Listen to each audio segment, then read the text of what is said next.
मोठी बातमी समोर येत आहे। 21 डिसेंबरला लागणार निकाल। नगर परिषद नगरपंचायत निवडणुकांचा निकाल उद्या लागणार नाही। राज्यातील नगर परिषद नगरपंचायत निवडणुकांची मतमोजणी लांबणीवर अशी माहिती समोर येत आहे। निवडणूक आयोगाने काही ठिकाणी निवडणुका पुढे ढकलल्यामुळे आता निकालही लांबणीवर पडला आहे।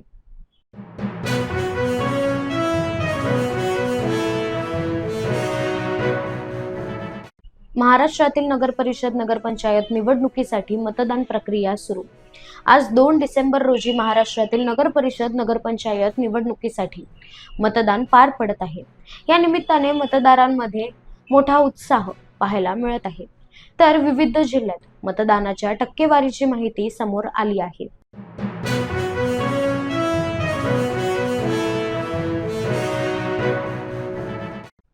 खंडपीठाचा निर्णय सर्वांना मान्य करावा लागणार। मुख्यमंत्री देवेंद्र फडणवीस यांचं वक्तव्य।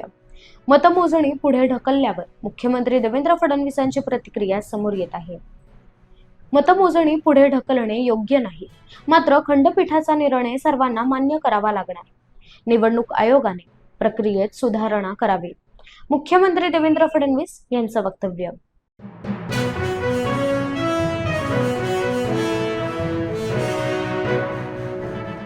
मध्ये हाय व्होल्टेज ड्रामा।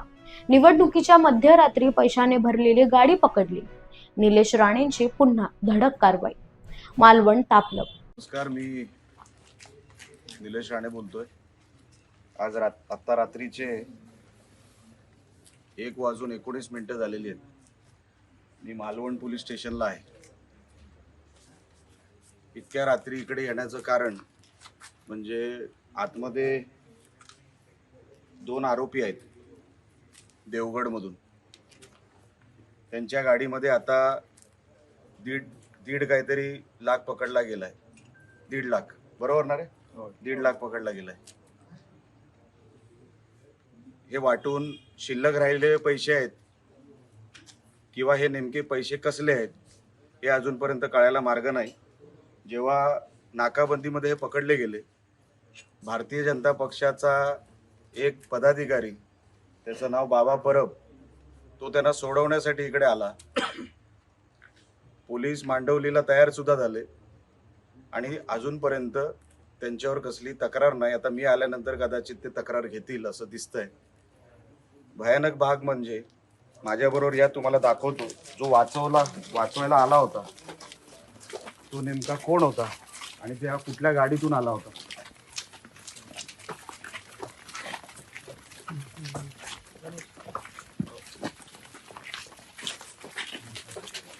आता या गाडीवर कॅमेरा फिरवा। या गाडीला नंबर प्लेट नाही, ना मागची नंबर प्लेट ना पुढची नंबर प्लेट। जा पुढे घ्या तुम्ही, माझी विनंती आहे। या गाडीला चारी बाजूनी कव्हर करा।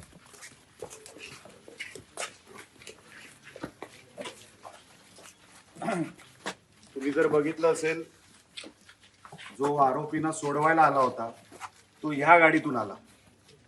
या गाडीला ना पुढे नंबर प्लेट आहे ना मागे नंबर प्लेट आहे। आणि ही गाडी पोलीस स्टेशन मध्ये आली मी यायच्या अगोदर, आणि जेव्हा त्याला माझी गाडी दिसली तेव्हा हा मागच्या त्या रस्त्याने हा गाडीवाला सटकायचा प्रयत्न करत होता। जेव्हा त्याला कळलं की मी आलोय, हा जे पैसे वाटत होते त्यांनी एनव्हलप पण त्यांच्याकडे आहे, त्यांच्या गाडीमध्ये एनव्हलप मिळालेत, ज्या एनव्हलप मध्ये टाकून ते पैसे देणार होते।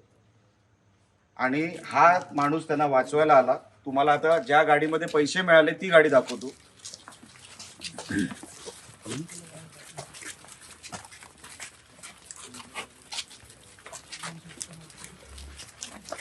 आता हा गाडीचा नंबर, कॉलर पकडली नाही, जे सोडवायला आले त्यांची कॉलर पकडली नाही किंवा त्यांनाही गालबोट लावला नाही, आणि जे पकडले गेले त्यांनाही आम्ही हात लावलेला नाही। पण हे जे मी म्हणत होतो, ह्यांना मस्ती बघा किती आहे। 10 वाजता प्रचार बंद झालेला आहे। आता ही गाडी जवळपास 12 वाजता पकडली आहे। यांचे रोज पैसे वाटायचे कार्यक्रम हे जे होते, हे 1.5 लाख, मी त्या दिवशीपासून सांगतोय, हे अगोदर किती वाटून आले होते ह्याचा अजूनपर्यंत हिशोब मिळणार नाही किंवा मिळालेला नाही।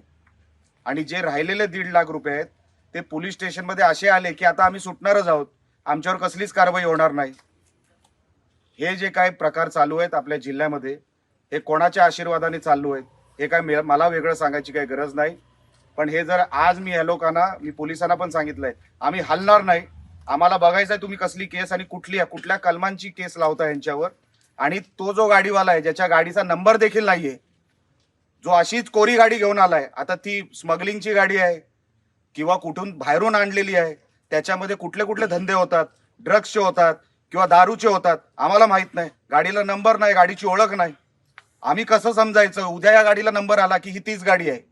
ही चोरीला वापरू जाऊ शकते, ड्रग्ससाठी वापरू जाऊ शकते, दारू डुप्लिकेट आणण्यासाठी वापरू जाऊ शकते. ही गाडी मी सांगितल्यानंतर जप्त झाली आहे, त्याच्या अगोदर ही जप्त झाली नव्हती. ती गाडी तिकडे पोलीस स्टेशनच्या बाजूला उभी होती. कोणी त्याच्यावर लक्ष दिलं नाही. जेव्हा आमचं लक्ष गेलं की गाडीवर नंबर प्लेट नाही, तेव्हा पोलिसांनी आतमध्ये येऊन इकडे ही गाडी लावली आहे. हे सगळे पत्रकार 2-3 इकडेच होते. मी जर एक जरी ह्याच्यातलं खोटं बोलत असेल तर हेही पत्रकार इकडे विटनेस आहेत, पुरावा म्हणून. ते कदाचित बोलतील किंवा बोलणार नाही मला माहित नाही, पण मी यायच्या अगोदर पत्रकार पण इकडे होते. म्हणजे त्या दिवशी सारखं आमच्यावर आरोप नको की आम्ही मुद्दामून ही गाडी पकडून दिली आहे. माझ्या अगोदर ही गाडी इकडे आलेली आहे, पोलिसांनी पकडलेली आहे, पण कारवाई केली नाही. कारवाई करायची इच्छा नव्हती. हा जो माणूस त्यांना सोडवायला आला उलटा पोलिसांना काय विचारतोय की तुम्ही काय म्हणून पकडली ही गाडी, त्यांना सोडा, पैसे काय ते बाजूला करा आणि ह्यांना जाऊ द्या. हा कायदा चाललाय आपल्या महाराष्ट्रामध्ये, खास करून मालवणमध्ये. मी काय यांना सोडवायला बसलेलो नाही, मी यांना सोडणार नाही. हे निवडणूक मानत नाही, हे कुठलेही नियम कायदे मानत नाही. 10 वाजता प्रचार संपलाय, 12 वाजता पैशाची गाडी मिळालेली आहे. त्यांना सोडवायला नंबर प्लेट शिवाय गाड्या आल्या, इथे लोक आलेली आहेत. ते सगळे भारतीय जनता पक्षाचे आहेत. एक इकडचा जो काय पकडला गेला ना, प्रत्येक माणूस इथे भारतीय जनता पक्षाचा पदाधिकारी आहे. उघड पैसे वाटतायत. प्रचार संपलाय, उद्या मतदान आहे, तरी हे सगळे प्रकार चालू आहे. हे कळावे. आणि पोलिसांना पण मी सांगितलंय, मी सकाळपर्यंत काय मी इकडे बसून राहणार जोपर्यंत मला काय तुम्ही कारवाई करताय हे जोपर्यंत मला तुम्ही सांगत नाही किंवा मला दिसत नाही, आमचा एकही सैनिक इथून हटणार नाही. हे मी पोलिसांना सांगितलंय. परत थोड्या वेळाने पोलीस काय कारवाई केली किंवा पोलिसांनी काय कारवाई केली किंवा काय करतायत हे थोड्या वेळाने तुम्हाला सांगतो. साहेब मला एक सांगा, त्यांनी उद्या कुठलाही नंबर प्लेट लावला, हा सिमिलर गाडी कुठेतरी फिरते, आम्हाला काय माहित ही ड्रग्सची गाडी आहे किंवा दारूची गाडी आहे. चेसिस नंबर वगैरे आपण पाहू शकतो. आता साहेब चेसी नंबर बदलायला किती वेळ लागतो? त्याच्यावर काय तुम्ही कारवाई करणार आहे ते सांगा, यांच्यावर काय कारवाई करणार आहे ते सांगा. आचारसंहिता चालू असताना, इलेक्शनची डेडलाईन संपली असताना हा देवगडचा माणूस इथे काय करतोय आमच्या हद्दीमध्ये? नाही सर, मी नाही. मला आज तुम्ही नका फोर्स करू, मी तुमच्या समोर हात जोडतो. मी आज नाही येऊ शकत. काय मी ह्यांच्यावर अन्याय करीन? हे बिचारे रात्र जागून. अन्याय नाही सर. नाही, मी माझ्या लोकांवर अन्याय करू शकत नाही. मला आज माफ करा तुम्ही, पण आपण योग्य ती कारवाई कराल अशी माझी इच्छा आहे. माझा तुमच्यावर विश्वास आहे. जोपर्यंत तुम्ही मला सांगत नाही तोपर्यंत मी इथून जात नाही. एवढं फक्त मी तुम्हाला विनंती करतो. मला प्लीज आतमध्ये याला सांगू नका. आज कारण वेगळं आहे, हे काय बरोबर नाही साहेब. आम्ही मरायचं निवडणुकीला आणि ह्यानी कुठूनही धुडगूस घालायचा. आणि तो साला वाचवायला येतो, तो काय म्हणतो, अरे कशाला पकडले हे लोकांना, चला पैसे बाजूला करा, हे लोकांना जाऊ द्या. साहेब हे बरोबर नाही ना. हे कोण, हे लोक मालक झाले का काय मालवण शहराची? गाडीला नंबर प्लेट नाही, कोण आरोपी पकडला गेला तर हे डायरेक्ट पोलीस स्टेशन मध्ये येऊन सोडवायला देतात. साहेब आम्ही आजपर्यंत तुम्हाला एक कधी फोन नाही लावला कुठलाही आरोपी सोडा म्हणून. ह्या लोकांना हिंमत कशी होते एवढी?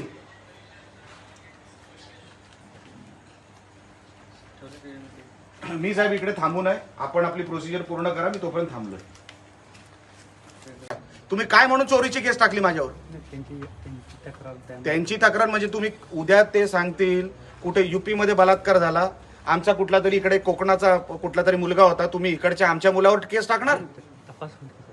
काय तपास केलं मला सांगा तुम्ही. आता साहेब आता हे लांबपर्यंत चालणार. काय तपास केला मला सांगा. चला तुमचा तपास काय आहे मला सांगा. नाही अजून त्यांची माहिती काय? आम्ही बघतोय. काय तपास नाही झालेलंच नाही अजून. अच्छा, तपास झाला नाही म्हणजे कधी आम्ही म्हणजे तपास झाला नाही पण माझ्यावर केस झाली. टाळ्या वाजवा रे सगळे.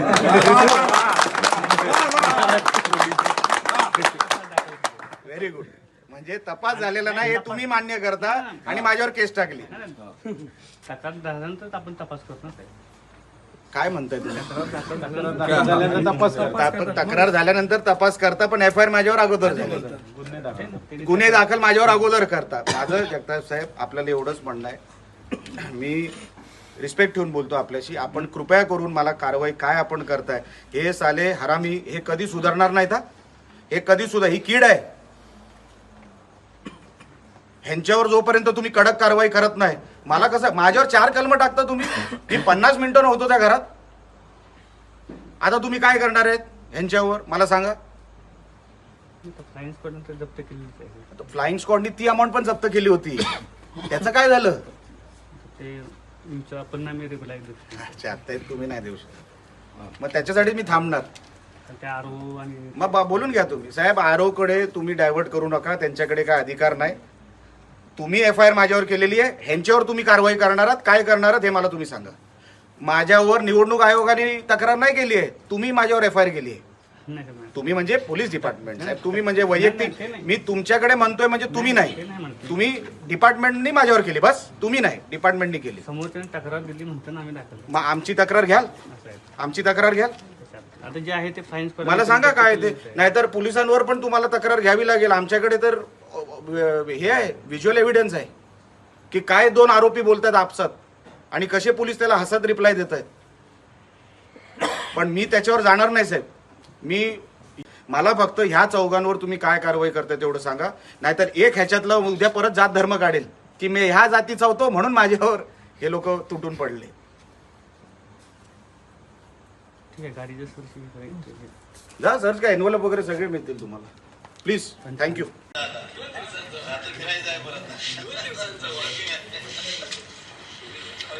हे साहेब बाहेर गेलं तर कितीला पडेल?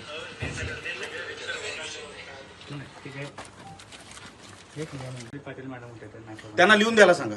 त्यांनी ती चेक केलं. त्याच्या अगोदर गाडी कुठे कुठे गेली, त्याच्या अगोदर पैसे कुठे कुठे वाटले, संध्याकाळपासून ही गाडी कुठे होती, डिक्कीमध्ये काय काय होतं, बॅक सीटवर काय काय होतं, सगळं शोधावं लागेल ना साहेब. नुसतं त्या नाकाबंदीला पैसे पकडले म्हणून होत नाही ना. ही गाडी दिवसभर कुठे होती, हा बिन नंबर प्लेटचा किती दिवसापासून फिरतोय,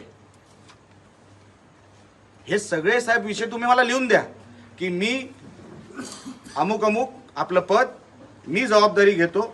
मग आम्ही बाकीचं बघतो. तुम्ही रिटर्न द्या. आम्हाला सांगता ना FIR झालेली, आता तुम्ही रिटर्न द्या. आता मी तुम्हाला सांगतो तुम्ही रिटर्न द्या. वृषाली पाटील ते मॅडम त्यांना सांगा लिहून द्यायला. की त्यांनी सांगितलं, त्यांनी ती गाडी चेक केली आणि त्यांनी म्हटलं की तेवढेच पैसे आहे. तेवढेच पैसे त्या वेळेला होते. अगोदर किती होते, दिवसभरात किती होते, हे बघा साहेब. आम्ही काय करतो, तुमच्या समोर आम्ही ठेवलेला आहे. आमच्यासाठी तुम्ही न्याय देणार आहात. आमचा विश्वास तुमच्यावर आहे. पण साहेब तुम्हीच जर असं बोलायला लागला, तुम्हीच जर त्यांची बाजू घ्यायला लागले, हे आरोपीच झाले, हे कधी सुधारणार नाहीत. बाजू नाही घेत. आज बघा रात्रीचे किती वाजलेत. हा साला घरदार सोडून इकडे पैसे वाटतोय. तो बेवडा इकडे बिअर बार चालवतो, तो त्याला सोडवायला आलाय. तुम्ही साहेब त्यांची बाजू घेताय. नाही, त्यांची बाजू नाही साहेब. तुम्ही जी स्थिती झाली नाकाबंदी दरम्यान तेच तुम्हाला साहेब 100%. मग आता मला दुसरी गाडी का पकडून द्यावी लागली, नंबर प्लेट नव्हतं हे काय पोलिसांना दिसलं नाही. पोलीस स्टेशनमध्ये झाली ना ती गाडी. मग जेव्हा पोलीस स्टेशनमध्ये गाडी आली, त्या गाडीला नंबर प्लेट नाहीये, तुम्ही का विचारलं नाही अरे कुठे आहे तुझी नंबर प्लेट गाडीला.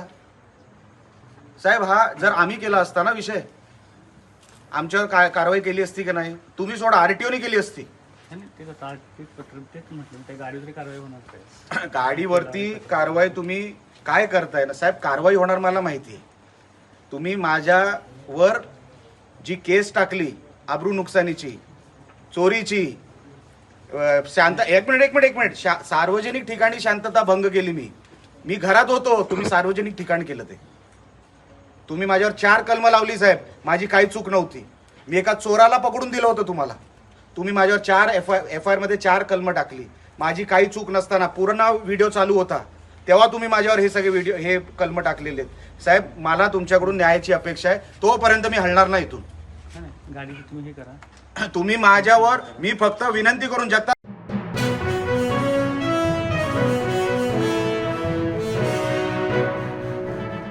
जामखेडमध्ये भाजपने गुंडाच्या घरात उमेदवारी दिली. आमदार रोहित पवार यांचं वक्तव्य. आमदार रोहित पवार यांनी भाजपवर घणाघाती आरोप केला आहे.